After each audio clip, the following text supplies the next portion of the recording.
Des d'Esquerra Unida Aviat volem fer les següents reflexions sobre el passat plenari ordinari de l'Ajuntament pel que fa al mes de febrer.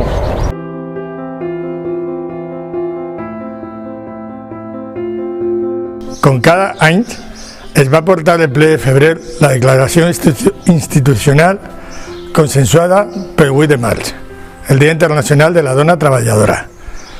A la declaració es va afegir la programació d'actes impulsada per Flama Violeta per reivindicar que encara queda molt de treball per aconseguir la igualtat entre dones i homes.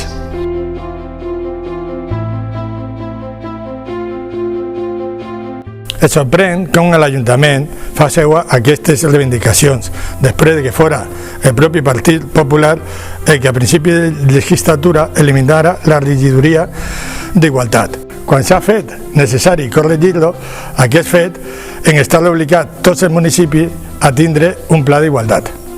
Esquerra Unida dona suport a la igualtat de gènere sense discussió i lamenta les actituds cíniques que en res ajuden a la lluita feminista.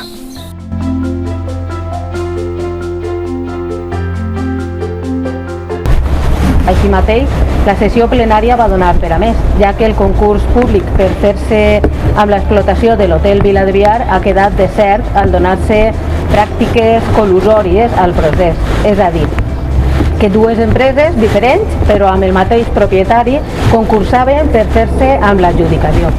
Si tenim en compte que sols eren tres els concursants, ens preguntem si aquest fet no es podria haver vist d'abans. Així mateix, que un hotel de 3 estrelles estiga tancat quan es busca precisament que el poble visca del turisme no té lògica. Un model que no compartim des d'Esquerra Unida per la seva precarietat i estacionalitat. A aquest fet se suma la falta de sòl industrial, com assenyalàvem en l'anterior vídeo, amb la pèrdua de 100 llocs de treball. En definitiva, l'administració més propera al poble no fa pel poble.